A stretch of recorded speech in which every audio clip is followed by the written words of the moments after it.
Hello and welcome to today's special event, Cybersecurity and Ransomware, Strategies to Prevent, Protect, and Prevail.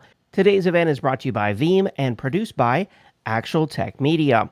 Before we get started, we have a little bit of housekeeping we first need to cover. My name is David Davis of Actual Tech Media, and I'm excited to be your moderator for today's event. First off, we want you to know that this should be an educational event. We encourage you to use the questions box in the GoToWebinar control panel to ask all of your questions, and we'll be doing our best to answer those questions electronically during the event. We'll also be queuing up the best questions for a live Q&A session at the end of today's event. Before I introduce you to today's expert presenters, you should know that we will be announcing the winner of today's prize, an Amazon $300 gift card, at the end of today's live event. If you're watching this on demand, I'm sorry, the drawing has already occurred. Prize terms and conditions can be found at events.actualtechmedia.com. And without further ado, I'm excited to introduce you to today's presenters. We are honored to have Mr. Jeff Lanza, retired FBI agent and keynote speaker, who has a mind-blowing presentation lined up for you today on cybersecurity and ransomware. Following Jeff, you'll hear from Van Flowers, systems engineer at Veeam, who will be talking about the best ransomware protection in the industry today. Let's kick it off. I'll hand it over to Jeff. Take it away. Thank you so much, and welcome everybody to this program. I was with the FBI for 20 years. And for most of my career, I was involved in white-collar crime. That doesn't sound just right. I investigated white-collar crime. I wasn't involved in it myself. But one of the major components of the white-collar crime program in the FBI is cybercrime. And that's what we're here to talk about today. Now, it's not about just the crimes that are being committed. It's how we keep safe in these crimes. So it's all about prevention. And when it comes to that, sometimes the national media will call me and ask me to do television interviews. And this is a screenshot of me being interviewed on CNBC. They asked me on the show about a particular type of cybercrime and crime prevention. And truly, not all crime can be prevented. But when it comes to cybercrime and the things we're going to be talking about today, specifically 3 types of cybercrime and ransomware is going to be a big focus. There's so many things we can do to stay safe. And that's going to be my focus today, and also Van, when you hear from him as well. Now, some people ask me, when you're on national TV like this and it's live, what happens if they ask you a question that you don't know the answer to? Sometimes that comes up. In fact, one time while I was still working for the FBI, I was in a studio like this. It was live TV, and a reporter threw out a question I couldn't answer. She said, "Agent Lanza, how do you know a meth lab when you see one?" Now, see, that's the wrong agency. That's the DEA, not the FBI. But since it's live TV, I have to come up with an answer. And so here you go. How do you know a meth lab when you see one? All right. There's your yellow lab. There's your black lab, chocolate lab, and there's your meth lab right there. Now, I use that example not just for humor, but also to show you that sometimes we don't always get what we expect that we're going to get. And when it comes to cybercrime, there's a lot of sleights of hand out there, which I'm going to talk about in just a few minutes, some of those sleights of hand. I want to talk about 3 types of cybercrime. Network intrusions, we're going to talk about wire transfer fraud, and then mostly we're going to focus on ransomware attacks as well, which are proliferating today. It's become an epidemic problem. I like to review on a yearly basis the in this case, the 2019 Data Breach Investigations Report from Verizon. It talks a lot about different breaches, how they occurred, and you get a lot of good information from this. And the one thing that stuck out to me in this particular report was that many attacks are against small to medium-sized businesses because they have enough money to go after, but yet maybe not enough controls in place. Maybe they're more likely to pay a ransom when they've been affected because they just want to get back up and running. They attack big organizations too, but the criminals go after the smaller organizations for the reasons that I just mentioned, and that was outlined in this Data Breach Investigations Report. What you're seeing on the screen now is the top most wanted fugitives in the world that's put out by the FBI for cyber crimes. Now, if you look at these 30 pictures and the names underneath them, you might conclude that none of these people are U.S. citizens. None of them are in the United States. That would be your preliminary deduction by looking at this. And that's true in this particular case. And that's part of the problem.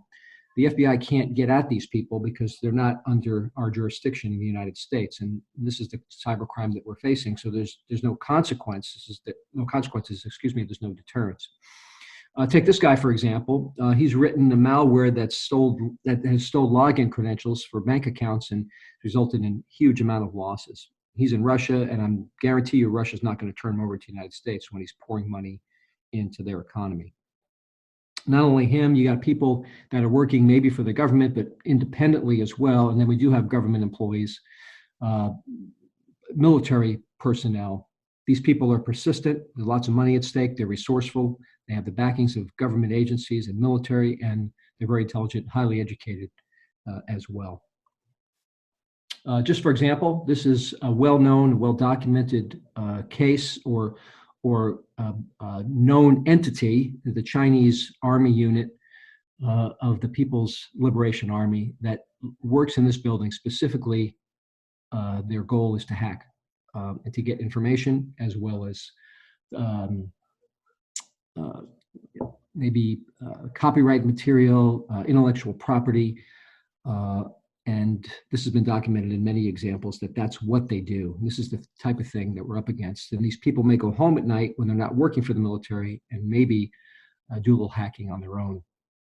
Now, I don't often talk to the South China Morning Post, but when they called me asking about the allegations that China's involved in hacking and computer crimes, I said, well, you don't have to believe the politicians. You don't have to believe the elected officials. Just look at the indictments. The indictments are out there, and they spell out what exactly countries are doing, like China, not just to pick on them, but other countries as well, to go after our information and to hack our organizations for money and for intellectual property as well. About a year and a half ago, we had a case where international criminals hacked ATM networks, and the FBI put out this dire warning: watch your bank accounts, set up alerts to make sure money's not being withdrawn without your knowledge, because the criminals had hacked into the ATM networks. They didn't say specifically when it was going to happen or who was responsible, and it didn't come to be as the FBI had predicted. We don't know why, but I can tell you they were international criminals. The FBI didn't say who was responsible, because in the United States, if people want to hack into ATM networks, here's what U.S. criminals do. They get a forklift and they steal ATM machines right off their foundation. U.S. criminals don't have the technical expertise to hack into ATM networks, apparently. So we are dealing with this foreign threat. And the first foreign threat I want to talk about, not just foreign, there are U.S. threats as well, but it has to do with network intrusions. So let me talk about this guy. He was the most accomplished hacker in terms of the number of organizations that he breached, going back a few years. And he was a U.S. citizen, by the way. He hacked into all these organizations and basically stole credit card, debit card information from most of them. And that's where he made his money. He hacked into NASA's computer at the age of 14. He stole millions of dollars from ATMs in a previous example of an ATM hack that he was responsible for. And he hacked into TJX Corporation through an unprotected wireless network. And here's how this happened. Hackers stood outside a Marshall store in St. Paul, Minnesota, and hacked into an unprotected, not even hacking, really, it's an unprotected wireless network.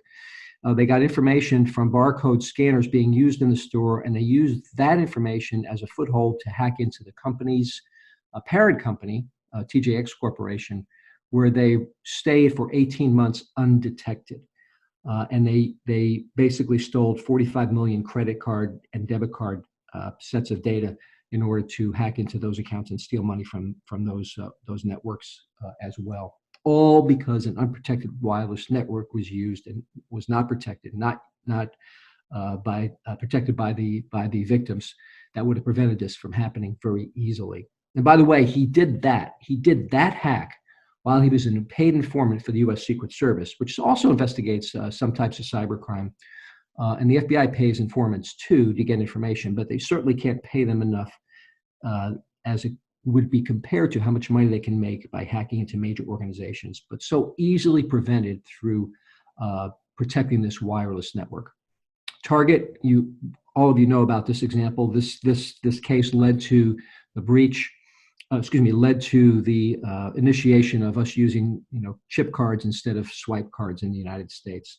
Target has over 1,800 stores, 15 terminals per store.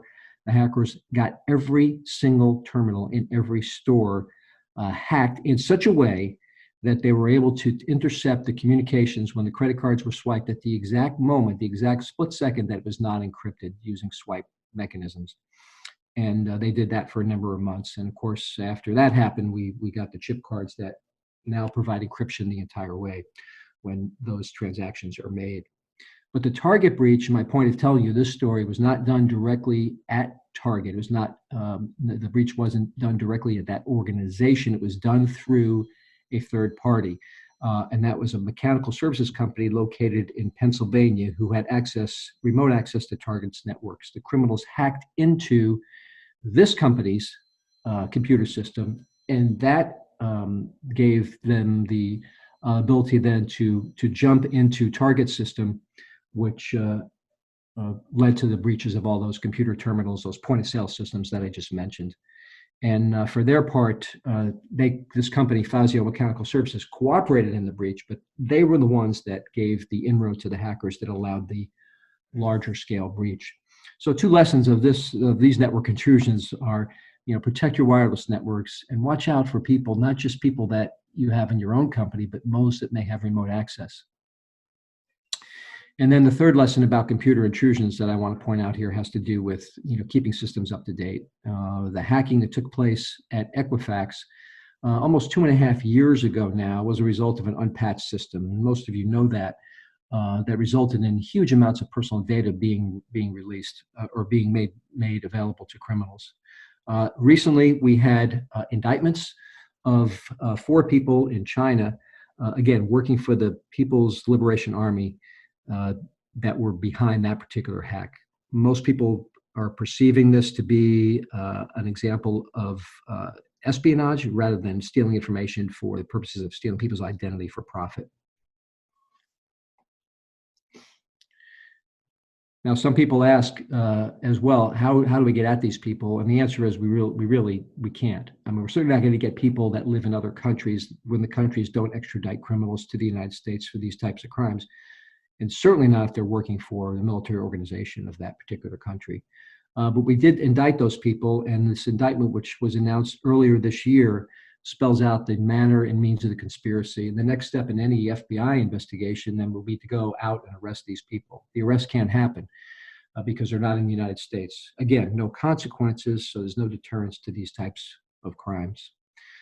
So I've been talking about network intrusions and how to keep safe from network intrusions, protecting wireless networks, know who has access to your systems remotely, make sure systems are up to date, and also overall use a layered security approach. And you know a lot about layered security. If they get past one layer, they can't get past another. We have multiple ways to keep criminals out of our systems. But I want to illustrate this before I move on to the next topic in a different way. And so when I talk about layered security, I love to use this example. This is a picture of the Federal Reserve Bank in Kansas City, one of 12 feds around the United States, lots of money in feds.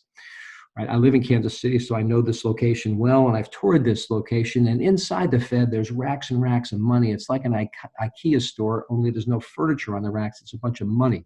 And you actually see it in if you take a tour of the Fed. But now, with our national debt at such a high level, they don't have money on these racks anymore, by the way. There's only a bunch of expired Groupons.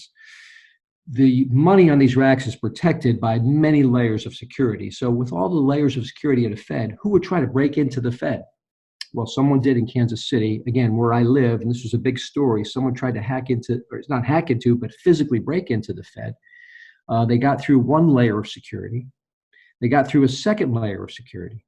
They were stopped at the third layer of security. In other words, they tried to break into a panel, couldn't open the door by trying to touch 2 loose wires together. That didn't work for them. So they got through 2 layers, but were stopped at the third. But it illustrates the power of layers of security. The more layers we have, the better protected we are. So think about that when staying safe from network intrusions. Now, who would try to break into the Fed? Only someone who's intoxicated. At least that's what the police told us at that particular time, as the FBI was involved in this investigation as well. I have a picture of the person who tried to break into the Fed. Here's his mugshot right here. That's the guy. Yeah. Now, I use this in-person presentations, and people get a kick out of it. Nick Nolte didn't try to break into the Fed, but someone once asked me, really, did Nick Nolte try to break into the Fed? And I said, that was just an example, just trying to make a little joke there. But anyway, layered security, big way to keep our network safe from intrusions. I want to move on to the next topic, wire transfer fraud. Now, I want to start off by just telling you not to be in denial. And again, when I do in-person presentations, people often say, I hear this a lot. Yeah, you're talking about these things, but they're not going to happen to me. And we say that about a lot of things in life. No, this is just not going to happen to us. And I took this picture of two rattlesnakes kind of coiled up when I was walking on a trail in California a couple of years ago. And I would never go near a rattlesnake, but surprisingly many people do. Mostly it's men. They pick up rattlesnakes. They're in denial that they're going to get bit, and ultimately they get bit.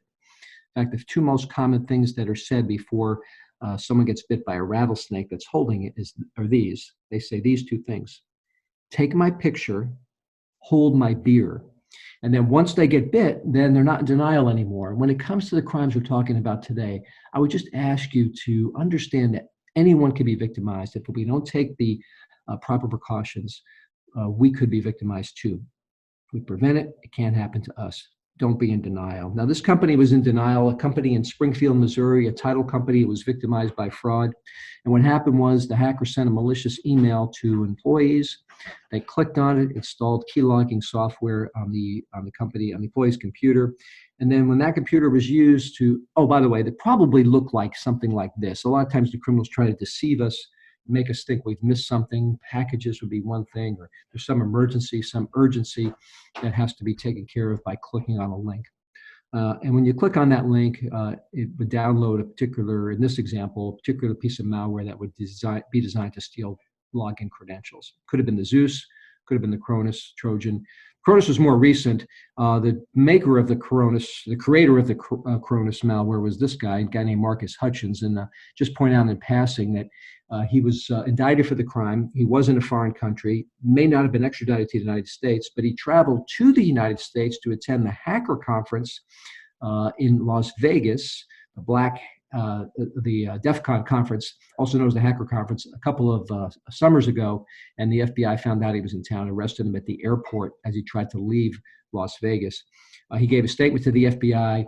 And that statement he tried to get thrown out because he made some admissions there, because he said to a judge that he was suffering from a hangover, and he wanted his statement thrown out. First time in federal court, anybody ever used that defense to get a statement thrown out. The judge said no, the statement was used, and he was punished for that particular hacking, for creating that Cronus malware, which is still out there today.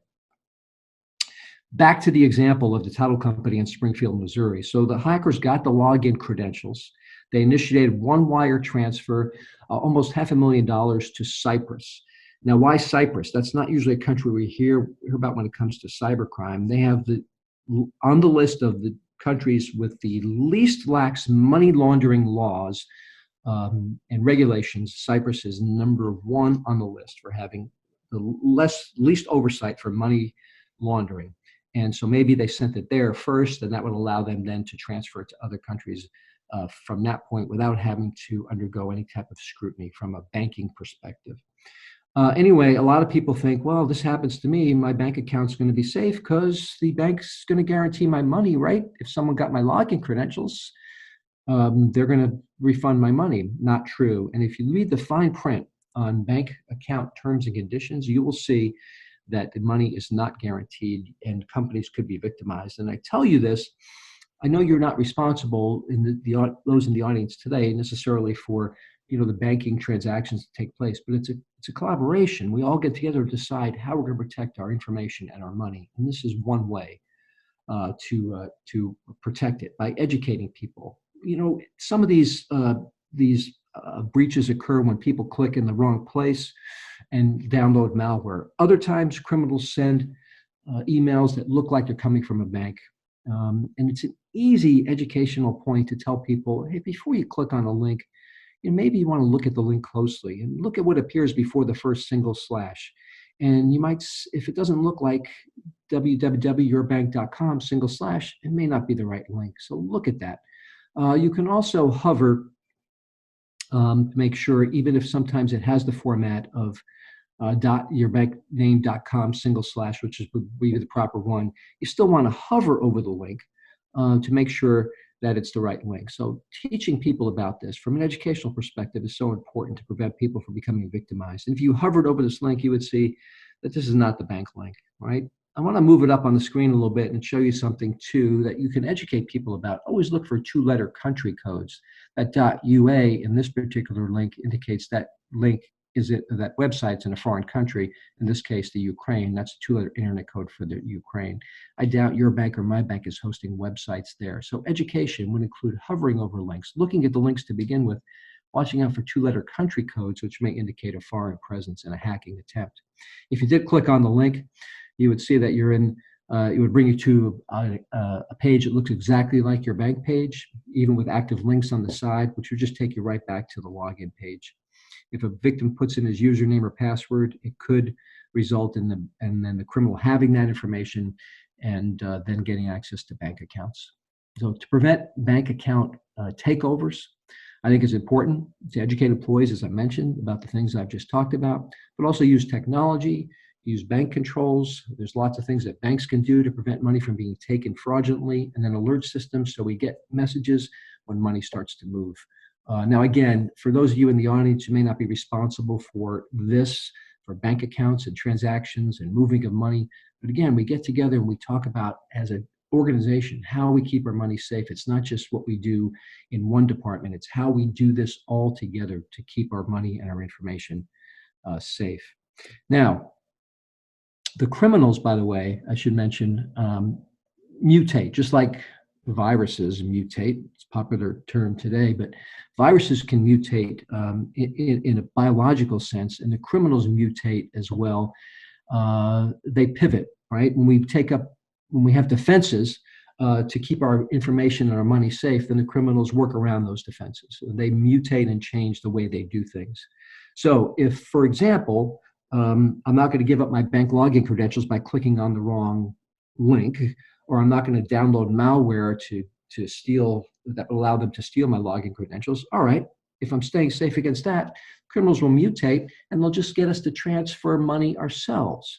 And that's what we call business email compromise. One of the growing problem over the last few years that the FBI has warned many businesses about. Here's how it works.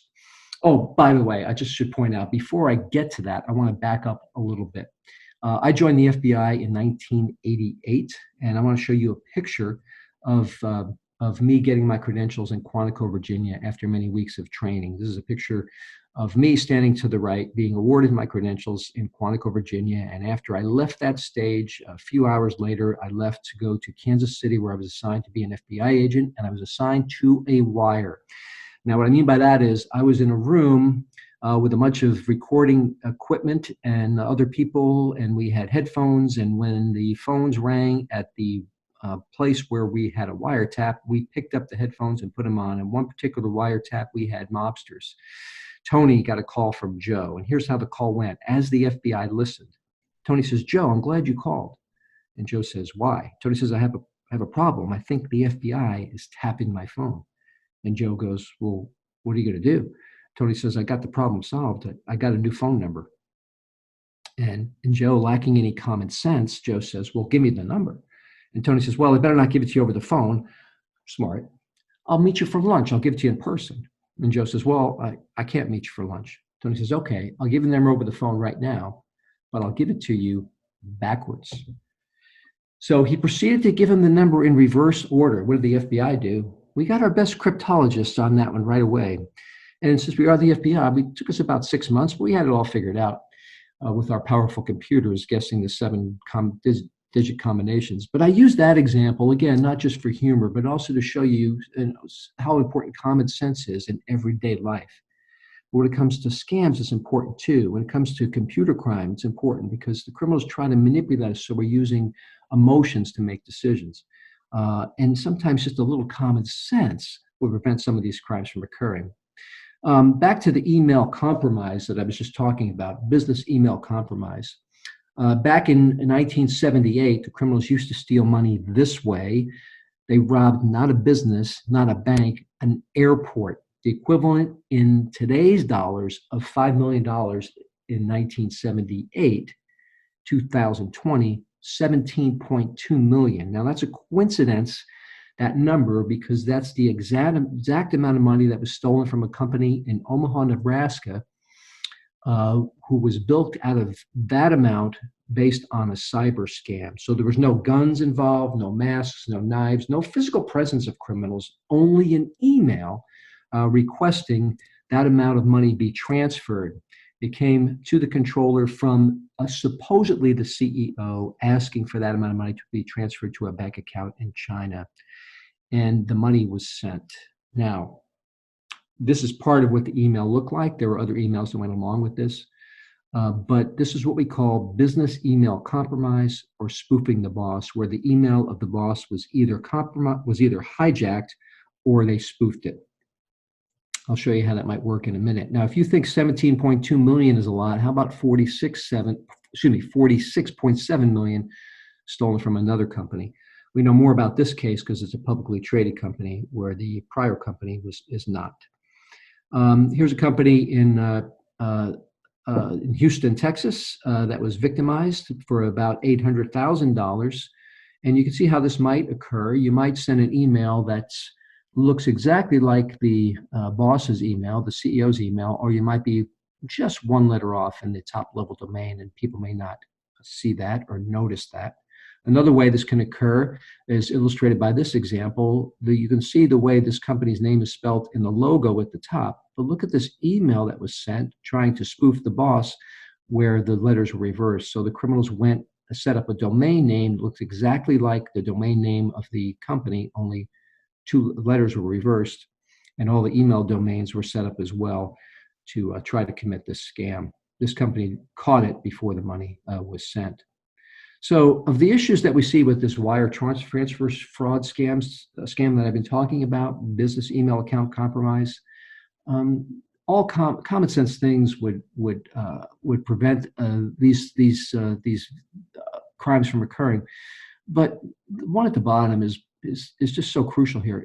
You think about any of those examples, if someone had just educated the people, if just pure education awareness, hey, watch out for this, would have prevented those funds from being transferred and the monetary losses that occurred. So easy ways to prevent these types of crimes. Common sense as well would keep us safe from CEO fraud, spoofing the boss. It's a big crime. Two-factor authentication should always be set up when it comes to accessing email accounts and bank accounts as well, of course. Setting up filters so people don't even see emails that don't match the domain exactly. So no one see one that had letters reversed or is missing a letter on the top level domain. And then of course calling people to verify before money is transferred over a certain threshold would be a common sense thing to do to prevent this crime from victimizing people as well. Time to move on to ransomware. This is my last topic for today before I turn it over to Van. And I have just a couple examples for you. I was down in Louisiana right before kind of travel got stopped this year. And while I was in Baton Rouge, the governor, or right before, the governor made an announcement about being ready for cyber attacks. They've had many examples in Louisiana, including one in New Orleans, where the city was locked up by a ransomware attack. A year before that, we had Baltimore locked up, the second time they were affected. And we should never, ever, companies, businesses, organizations, governments, institutions shouldn't have to ever revert back to manual. We should have a way to recover from ransomware attacks if they affect us at all.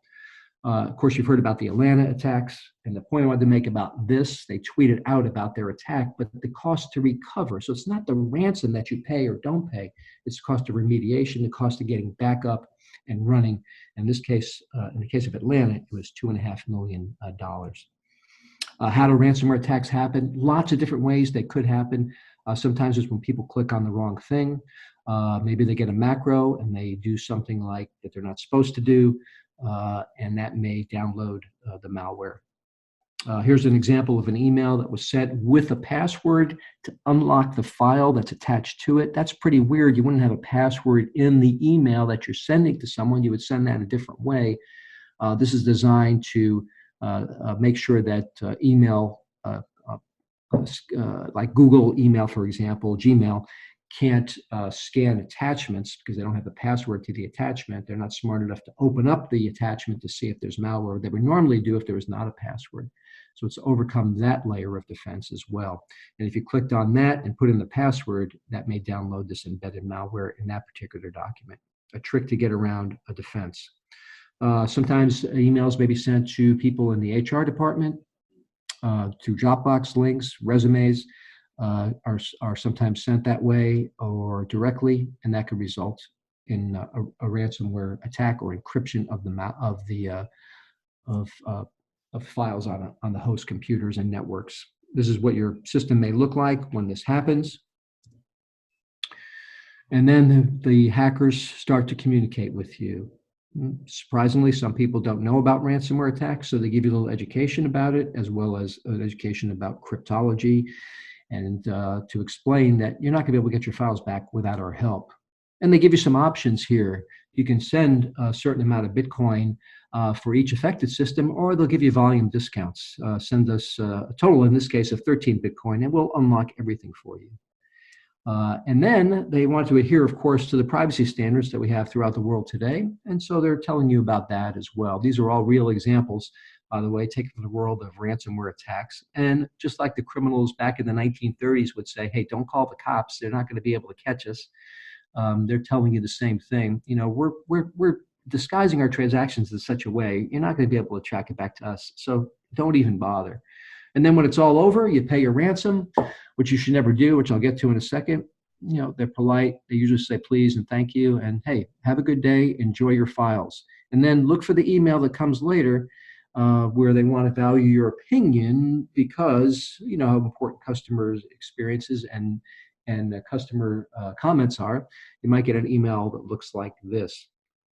You know, it's almost gotten to that point. Not to make light of the ransomware attacks, but here's what's happening on a more serious note. Hospitals are being affected because they're more likely to pay a ransom.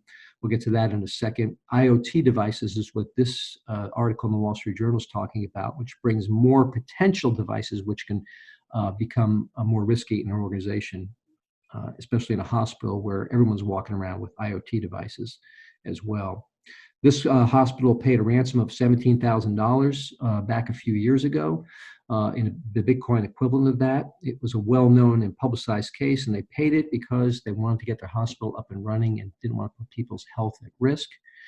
This company went out of business because they couldn't recover from this attack. A small business affected by ransomware, out of business, shut down.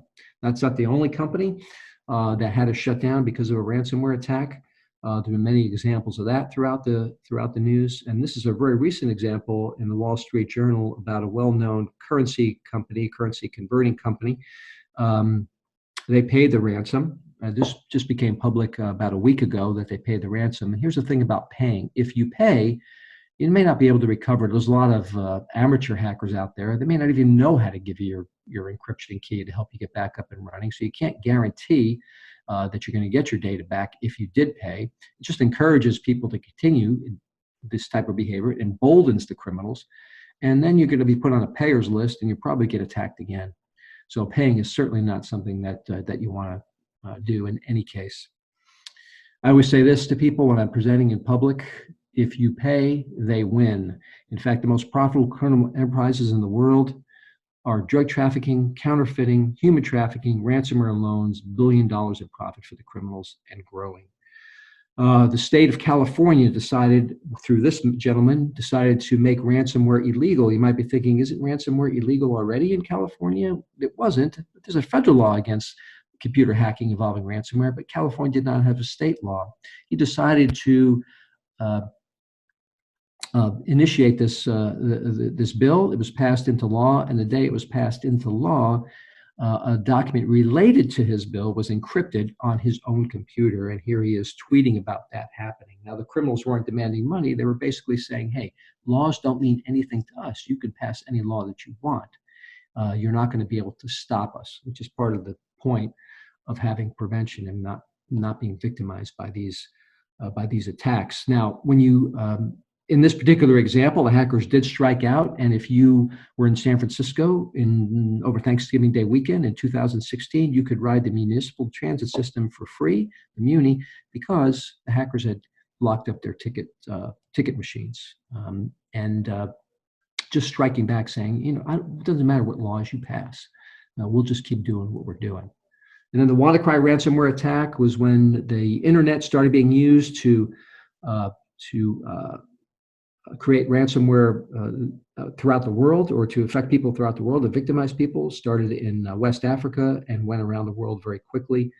And that was called the WannaCry ransomware attack. And there have been other variants of that and other names over the ensuing months and years. The person who stopped the WannaCry ransomware attack, by the way, Marcus Hutchins, does he look familiar? He's the guy who came up with the Coronis malware, created that, and he registered a website, a domain name, for about $12 that brought the WannaCry ransomware attack to a screeching halt when it hit that domain, as he figured out how it worked and was transmitted throughout the world. So he was a hero for that, and that may have mitigated his punishment for developing the Coronis malware. Merck was affected by the WannaCry and the Petya, which came after the WannaCry ransomware attack. And again, it's not just the ransom that's being demanded, it's the money you lose by being down, money you lose by not being able to be in full production. And that's what the loss was to Merck. FedEx has a subsidiary in the UK called TNT Express. It affected their system so much that it resulted in a 79-cent loss per share for that particular year. And that comes right out of their annual report. So how do we stay safe from ransomware? From the FBI's perspective, we always recommend having good ransomware protection, would be having these things that you see on the screen. Of course, the malware detection, prevention systems, and training employees and so forth. Now that would be good, but you want to do better than that, and better is to have a backup. But even better than that is to have a backup that you can recover from. And the reason why I point that out is because there are many times when the criminals know that you're not going to pay a ransom if you have a backup. And so they go after the backup first. That happened in Canada, where they encrypted their production databases, but also got the backups. Then you can't recover, you're forced to pay a ransom. And that happened, by the way, and this is my last example here, in the Erie County Medical Center in April 2017, when someone in the company or the organization got this email, said basically, you're encrypted. Here's what you have to pay. We have strong encryption. You're not going to be able to unlock your systems. We're going to give you a volume discount, as we saw in the previous example.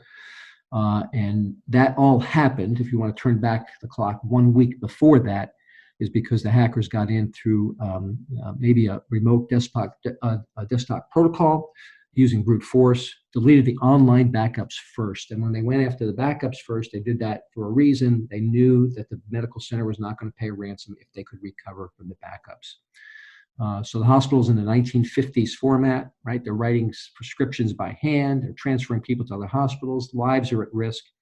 And they basically took them, if not weeks, months to recover from this particular attack.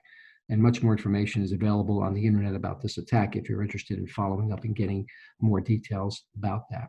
So good prevention, better prevention, best prevention is to have air gap backup, one that the criminals can't get at in the case that we do get victimized by this, and one that we can recover from.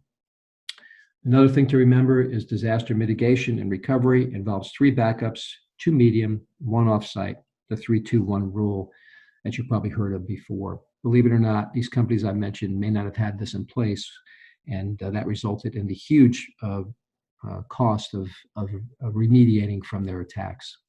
And then finally, during the crisis that we're experiencing today, I would just point out that the hackers are not letting up. They don't have any sympathy. In fact, they're picking up their game a little bit. As you can see from some of these articles, some of these stories from Wired magazine, very good resource on what some criminals are doing to take advantage of the pandemic and how they've stepped up their game to victimize us even more. And then one more thing I would just point out here, as we stay home from work, that creates vulnerabilities as well. When the cat's away, the mice will play. More people having remote access creates more vulnerabilities. The breaches may not be discovered because we have skeleton crews or not enough people on site may discover those breaches, and that creates, more vulnerabilities and more potential for the criminals to wreak havoc and create these attacks, not just ransomware, but other things as well. We're facing this threat. They're not likely to be arrested, or even if they were, they're not likely to be turned over to the FBI for prosecution. And then finally, I would just point out, before I turn it over to Van, I just point out there's a great organization in your own city. Talk to the FBI about InfraGard, as you see it spelled on the screen. InfraGard is an organization that helps you work with the FBI. It's a collaboration between businesses, and they will help you mitigate some of these issues. If you've been victimized, the FBI may respond to the victimization, but this is preventative in nature. You talk about things, you share information, and you get up to date on what's going on in the world of cybercrime. Highly recommend you join this organization in your city. Contact the FBI or the InfraGard office in your city. All right, I've talked about a lot so far. Van, I think I'm just going to turn it over to you. I can only talk about these generalities in these specific examples, but the generalities of what the FBI says we should do in situations like this. But can you provide more specifics when it comes to the prevention side? Sure, absolutely, Jeff, and thanks so much. I guess the first thing that goes across my mind is that the thing that is empty in my wallet is not always those kids I'm sending to college. It could be other things as well, for sure.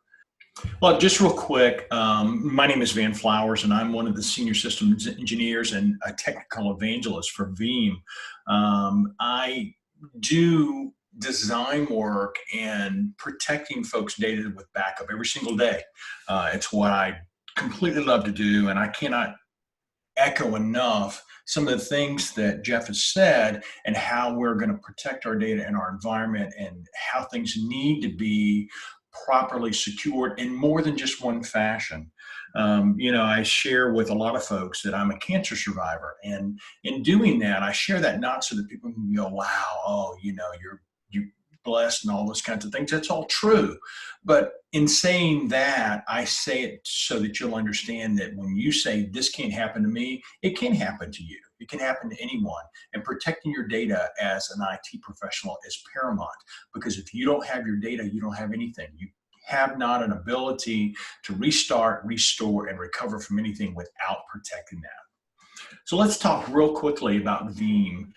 Just for those of you who have not seen this, we have 375,000 global customers. We're in 160 countries, and last year we did about $1 billion in booking in 2019. The cool thing about Veeam is that we've got a net promoter score that's actually higher than Amazon or Netflix, which is 75, which means that folks really enjoy the product that we deliver and what we do. So great numbers that are there.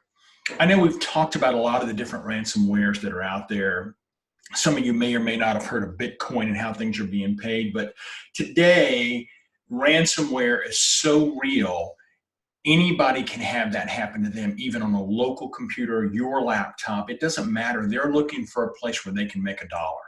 It always amazes me at how hard people work to not work. So let's take a look at some of the things that are in the news too. Texas town hit with ransomware.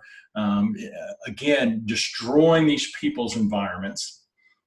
Some of the other places in Stafford County was likely sent from overseas. Well, we know from talking with Jeff that every one of the folks are on the top 10 list. All 30 of them are all from foreign countries. Doesn't surprise me. You can't get to them. Everyone hears those guys are crazy. They're out there, they're doing whatever. And they really are. They're out there in another place that Jeff and his team can't get to them to bring them to the officials and prosecute them. Another location in Syracuse, New York, discovered last Friday. Again, these things are somewhat dated, but talking about different places that were done within their library, demand $2 million from a New York college. Another situation is, hey, I've got insurance that's going to cover it, but they ended up paying $130,000 in Bitcoin. The larger portion of that, as Jeff stated earlier, is that oftentimes when you do pay, which is the mistake, you can't get your information back because they don't know how to give it back to you. There's nothing more exciting than writing a check for a new car and not being able to drive it off the lot. Look at this average payment. The average payment made from ransomware is $84,000. Good Lord, $84,000, and that's just the average. So there's a ton that are down in the toilet cost-wise, and then there are hundreds that are way over $84,000, but that's just the average. Now, why do people pay? I think it's like, some of the things we see in the movies often. We see folks that are thinking, hey, you know what? If I don't get the police involved, if I don't get the FBI involved, they're going to bring me back my child. It's been kidnapped, something along those lines. We see it in movies all the time. That never goes well. You've already got someone who is holding something against you, and if you do what they ask, the next thing that goes through their mind is, you know what? They're going to do it again because they've done it once. Office 365, those are where so many attacks transpire. And I use Office 365 as an example because of the email aspect of it. Email is the #1 location for all of the ransomware events and or malware to happen because people aren't paying attention to their email. They're connecting every day. Folks are just moving along trying to get through an inordinate amount of email that hits their inbox, and they're clicking and moving. And if it looks close, i.e. like what Jeff was showing us where the company had a couple letters that were reversed, yeah, they're going to click on it because they don't catch it because they're moving so fast trying to get things done. Being diligent and being vigilant is what happens. But the best way to prevent all that is a quality backup.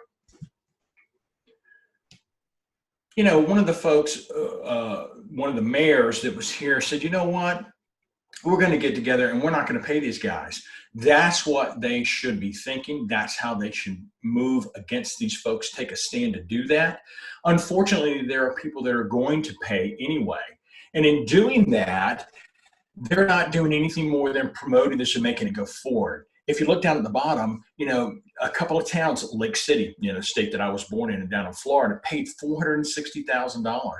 And then Riviera Beach right behind it, a town of 35,000, paid $600,000.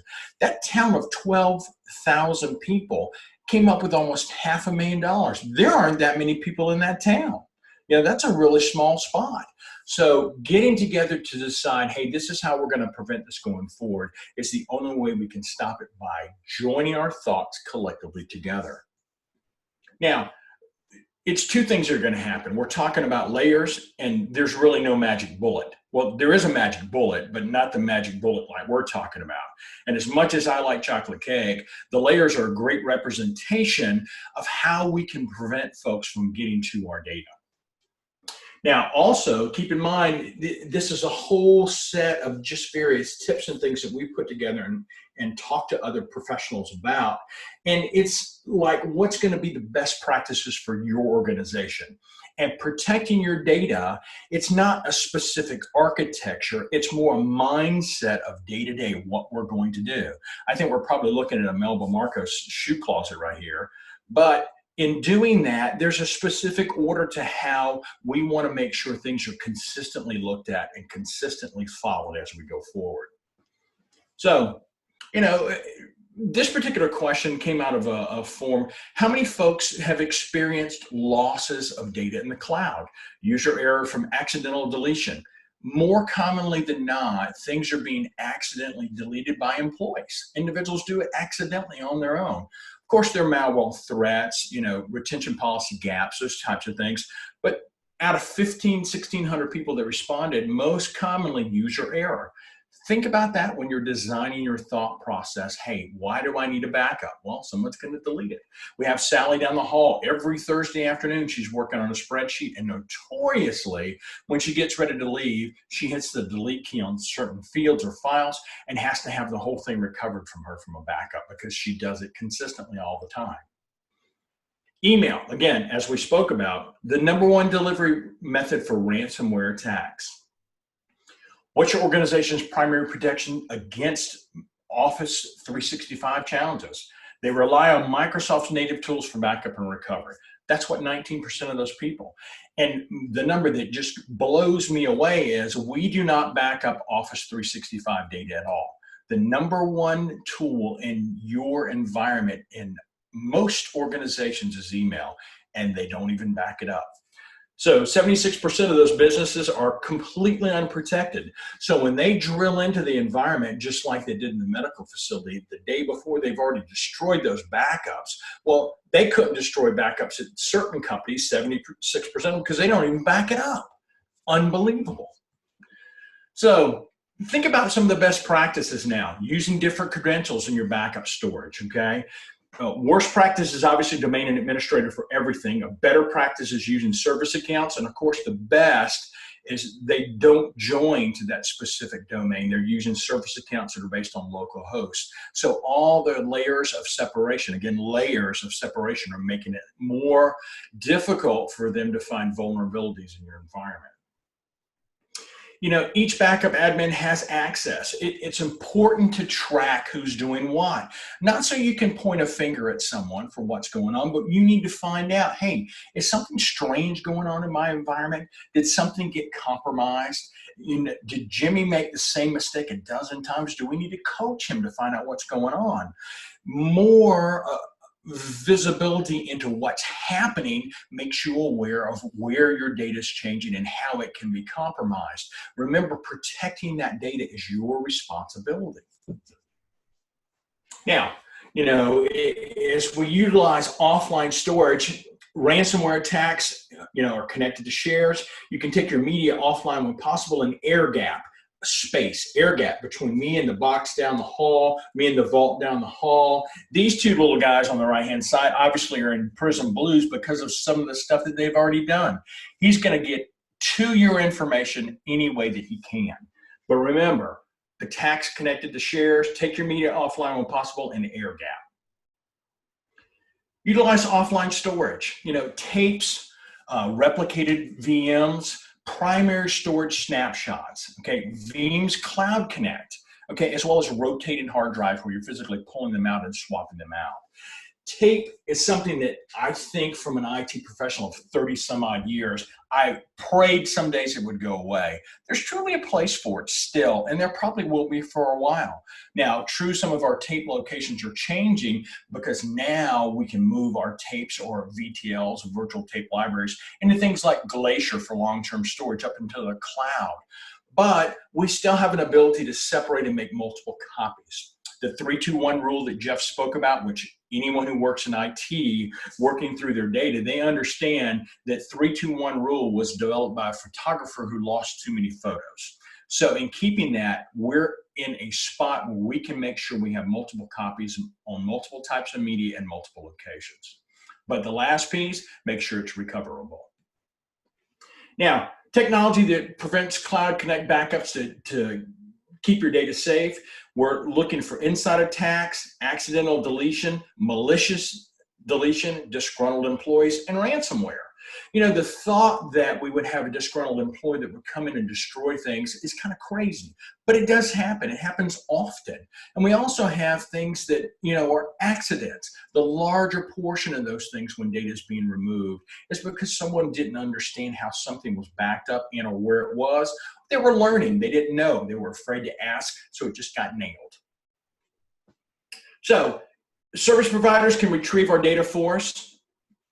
If the entire environment goes away, our cloud repository still has data here, we can get a service provider, again, another use case of helping us protect our data. That service provider can actually make that data available back to us if we're using a cloud provider to bring it back. So we've got our backups that then move to the cloud provider, and now we have an ability to bring that data back. Also, taking the snapshots on backup if possible. Remember, the more locations that we can have this data at, the better off we're going to be from a safety perspective of protecting our data. You know, if we are taking our normal daily snapshots, and again, snapshots are not backups, but they give us yet another layer of where we can protect our data from.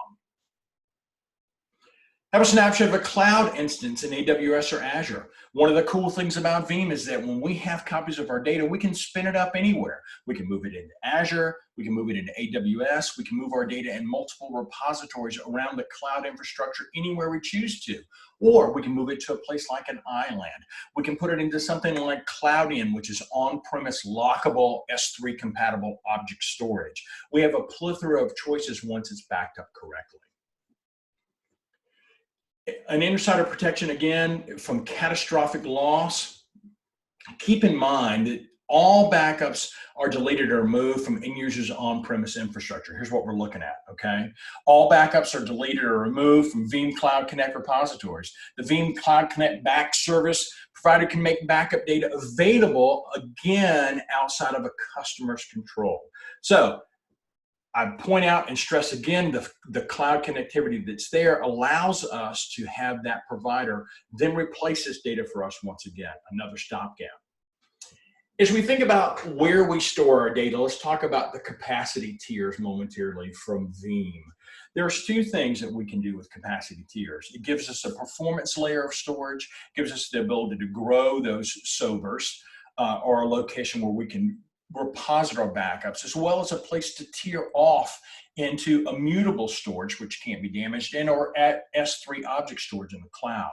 That object lock technology is provided by Amazon on S3, and other S3 compatible storage also has that ability, such as Cloudian. And remember too, in that capacity tier, it allows us a single backup job, which automatically creates a second copy of data in object storage. So remember, we're now making multiple copies of this in different places so that they can't find all of our data to delete it.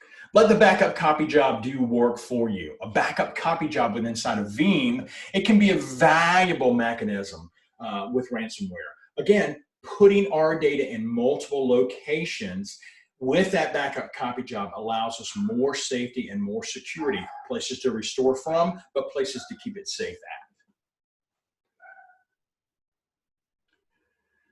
DR isn't just natural disasters, okay? When we have an attack that happens in our environment, it's not because we had a smoking hole event, meaning that our data center disappeared. It also doesn't mean that we had a hurricane or a flood in those environments. It can mean that someone's dropped a piece of malware and locked all those files up that are there. If we had something that's put into an immutable storage place, and that immutable storage cannot be moved and it cannot be changed or altered, we now have a place where we can restore that data from back into our working production environment. That immutable storage is something that Veeam takes huge pride in, because now we have something that the hackers can't get to, the malware can't get to and destroy. Documents your recovery plan. Make sure that you have something in place in writing. You've gone over with your staff, you've gone over with your team, so they know exactly what's going to happen, where it's going to happen, and how it's going to happen. If you don't have a plan in place that you're followed, you've tested to make sure that it works, then there's no way that we're going to have the ability to do this plan correctly if it's not been tested and looked at. So know a plan, work the plan, and live by the plan. But do you have a plan of response for ransomware? There's a different thought on here. There are 57 ways to restore it, and the best option in every situation: data volumes, files only, application terms. We have an ability to go back in and restore this information 57 different ways inside of the Veeam products, okay? Encryption and immutability. I know I chatted about this just a couple of slides back, but keep in mind the ability for you to encrypt your backups when they leave your servers or individual backup jobs is paramount to protecting that information.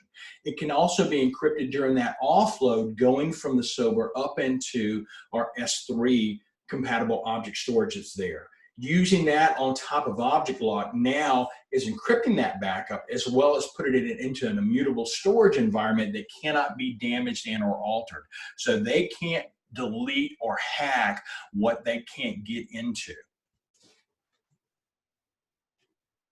And again, as we think about, encryption within Office 365 emails, if you take a look down near the bottom, you can see the little red screen that pops up, and there is a video that's out that I wanted to try and find today, but I couldn't embed it into this. It was a little bit too long, I thought, for our presentation.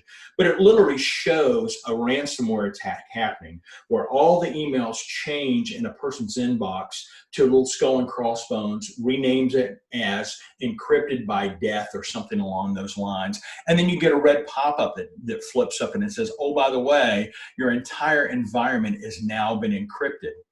making your staff and your folks aware of what is going on, those are things that they need to see. Teach your staff about what's going on with ransomware, what it looks like. Educate your people that are in that environment so they can understand what's going to happen and how it could happen to them, because yes, it can happen to them. Fix local disk systems. Do you know where your data is stored and how it's stored, I guess? Fixed local disk, SMB shares, proxy and repository architecture. It's not the same as backup and replication does. The main thing to note that work groups are not supported in some of these environments with software as a service. So many of those requirements stem from having to run, the supported Microsoft Exchange database types. So know where your data is at and how it's stored so you can better protect it. Ejecting media whenever you're running tape backups is another great tip. You can often tick at the bottom of this when we're running our tape libraries outside of Veeam that it will pop that tape out. If they can't find the tape inside the tape drive, they can't get to the data itself. Just another thought. For connected agents, Windows and Linux agents, you can have backups sent to any of the following targets. You don't necessarily have to keep things in one big repository. As we're thinking about our overall plan of what we want to do, there's NAS resources we can dump them to. We can dump them to local fixed disks. We can put them actually in a repository as well as a Cloud Connect repository right from those agents. So you may have remote locations that are around the globe and you don't want to transfer that data over the wire because you don't want it intercepted or gotten to. You could store it locally and then maybe it goes up in an encrypted connection sometime at night in another direction. Just another option that you have to protect your information. Data labs and public cloud restores are a great way for us to repropagate if we need to. Data labs is something that's built right into the Veeam environment, so it allows us to do secure restores. We can also do direct restores to Azure and AWS. If you're looking at the screens inside of Veeam Backup and Replication, one of the options in a restore is you can right mouse click and move that up into an EC2 instance, spin it up natively right into Amazon or Azure, allowing us the ability to now bring something that was once down because a hacker may have gotten into something locally. We go into our mutable backup, right mouse click, and then spin that up so that now what we've got is we have a physical entity that's now been moved to the cloud. We're back up and working. They can't get their money because we're not going to pay them because we've got our systems up and running again. There's a lot of work that needs to happen. The backups that we have as far as infrastructure goes, patch management, those kinds of things, those are important and they need to be followed often. You'll find little blurbs that pop out all the time that says, hey, we need new firmware, we need to add or change the drivers that are in this system, we found a vulnerability. You may not think a lot about those vulnerabilities, but in changing the firmware, updating the patches, and all the things that you kind of shook your shoulders from an IT perspective to go, man, I don't want to do Patch Tuesday anymore. I don't want to do these updates. They are covering vulnerabilities that they have found that allow your data to be vulnerable to other folks. Make sure you've got a schedule for how you're going to patch manage things and make sure that you know the things that need to be done.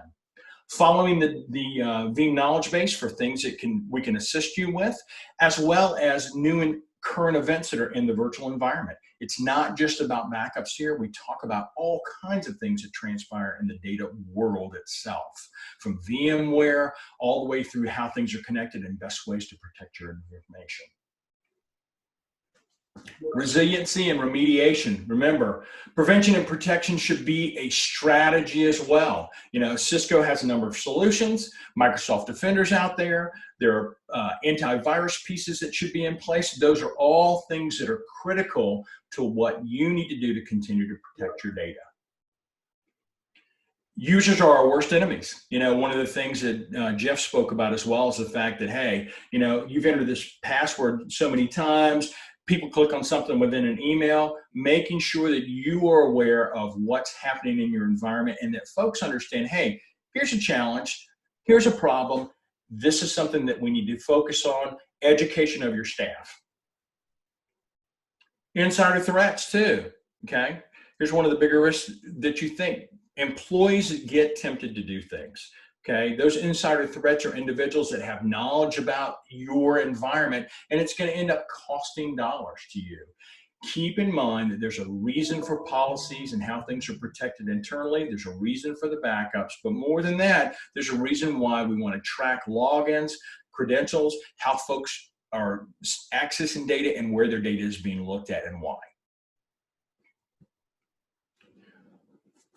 Using monitoring software like one of the things like Veeam triggers alarms for any possible ransomware activity that is there. Remember, I have probably said this 30 times in this small amount of time that we've spoken about, but knowing when data is being accessed and how, and knowing that specific alarms are going to come to you saying, oh, by the way, this looks like it could possibly be a ransomware attack. Those tools and functionalities within Veeam are all built into Veeam's availability suite. So you've already got those tools if you're running Veeam on your desktop as your backup tool and software. Utilize all those things as part of your overall data protection strategy. Again, this is a look inside of Veeam's interface, and you can see the plethora of different alarms that we can find. We can turn anything on from invalid IP address to subnet mask, invalid subnet mask, from the physicalities of, hey, there's not enough memory in this location, but the things that are going to matter to us that allow us to look into something that's suspicious in that environment. Help, where am I going to get that? It's easy. We'll help you. Our Veeam technical support guys are awesome. They will spend the time to help you drill down into your situation and help you recover from your backups. Get on the phone with them if you think you've got something going on with ransomware, and they will be glad to walk you through the solutions to help restore your data in multiple locations should you need to. And last but not least, 3, 2, 1. 3 different copies of your data, 2 different kinds of medias, and 1 is off-site. But remember, we need to take time to do restores. We want to make sure that we're testing our backups to make sure that our backups are going to function correctly. Because if you've got a backup that won't restore and won't function, you don't have a backup. Now, think about the overall strategy. Think about how it's going to fit in your environment and how you can lay a scenario out that's going to be most effective for protecting your data, educating your employees, making sure that you've got immutable backups done and moved into off-site locations. Think about air gaps and think about your multiple locations that you're going to put that into. One last thing. We've got a survey we'd like for you guys to take real quick. You can either do this off of a QR code or there's a link across the very top. I've enjoyed speaking with Jeff today, and I've enjoyed sharing some of the tips that I have. It's kind of strange not to have an audience, and I'm sure Jeff kind of feels the same way, to see the reactions and how folks are taking or interacting back with us. But I hope we had an ability to share some of the things that through our experience, all his years within the FBI and mine within the data environment. Thank you so much for spending time with us today, and we appreciate it.